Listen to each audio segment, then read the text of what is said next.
agit, la guerre sortira du Congo.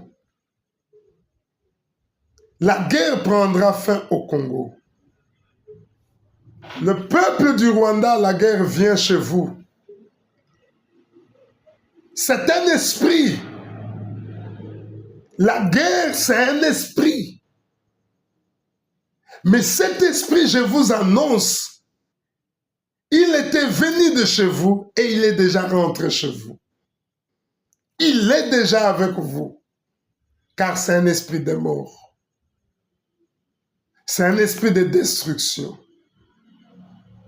Je vis ces choses, je les avais aussi annoncées en 2024, en janvier.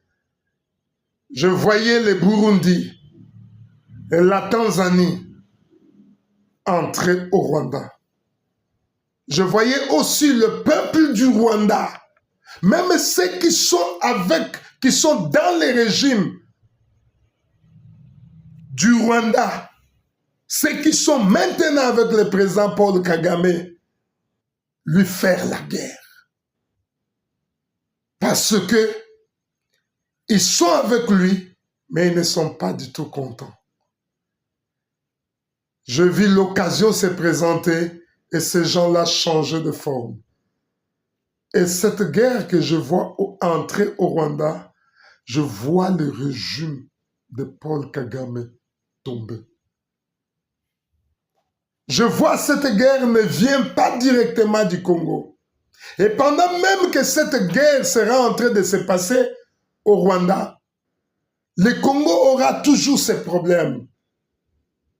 Mais après, je vois le régime du Rwanda tomber et changer. J'ai aussi vu l'Ouganda, le président Museveni qui tombe et qui meurt. Et quand il meurt, je vois les clans de Museveni chercher à remplacer Museveni par son fils. Mais cela n'arrange pas les autres généraux et les autres officiers de l'armée ougandaise, même des politiciens. Il y a maintenant la division qui entre dans l'armée ougandaise et je vois l'armée ougandaise se battre en Ouganda. Et par là, je vois l'armée ougandaise qui est au Congo et qui sera même au Congo, quitter le Congo pour retourner à Kampala, en Ouganda, afin de se soutenir, mais ils se font la guerre parce qu'il y a des blocs.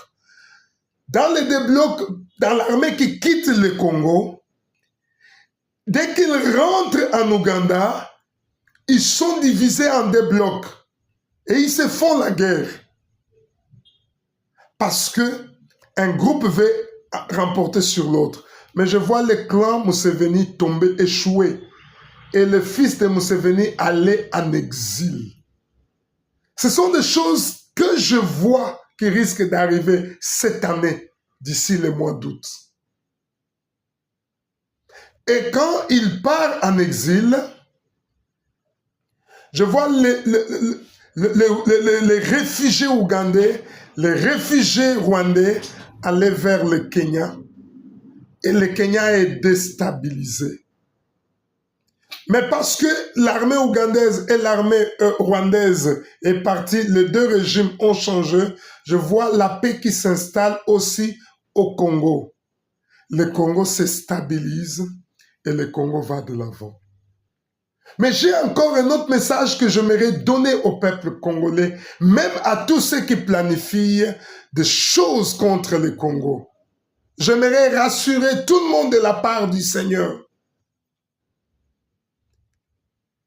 Je vis beaucoup de gens faire des complots pour tuer le président Félix Tshisekedi.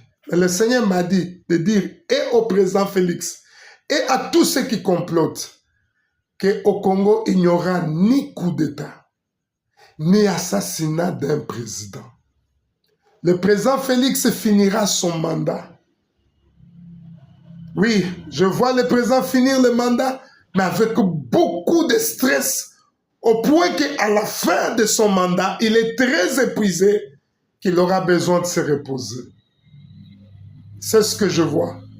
Mais je vois aussi du côté du président Félix, ces gens vouloir qu'il puisse continuer, mais je le vois très épuisé, qu'il ne saura plus continuer, parce qu'il sera épuisé par la charge, par le travail qu'il aura fait. Mais ce que j'annonce et je vois clairement, même pendant que je suis en train de parler, je vois le président finir son mandat. Il n'y aura ni coup d'État au Congo. Vous pouvez planifier, vous pouvez tout faire, mais je vous parle en tant que prophète de Dieu.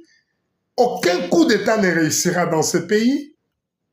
Aucun assassinat du chef de l'État ne réussira dans ce pays parce que Dieu a décidé ainsi. Dieu me dit, c'est lui qui avait donné à Félix. Peu importe la manière dont Félix peut se comporter devant lui, le Seigneur est fidèle. Il t'avait donné le pouvoir, il va aller avec toi jusqu'au bout. Mais ça ne sera pas facile pour toi. Ça sera pesant. Mais je te vois finir le mandat. C'est ainsi que j'ai reçu du Seigneur. Donc, que ceux qui sont au Congo se calment. Au Congo, il n'y aura ni assassinat du chef de l'État, ni coup d'État. Le président Félix va finir son mandat. Et je vois le Congo se relever. Après le président Félix, je vois le Congo devenir stable. Économiquement, socialement, sur tous les plans, ce pays devient stable et amène le réveil dans le monde. Voici ce que j'ai reçu de la part de Dieu et que je voulais partager avec vous. Vous pouvez partager ce message avec tous les autres. Que Dieu vous bénisse.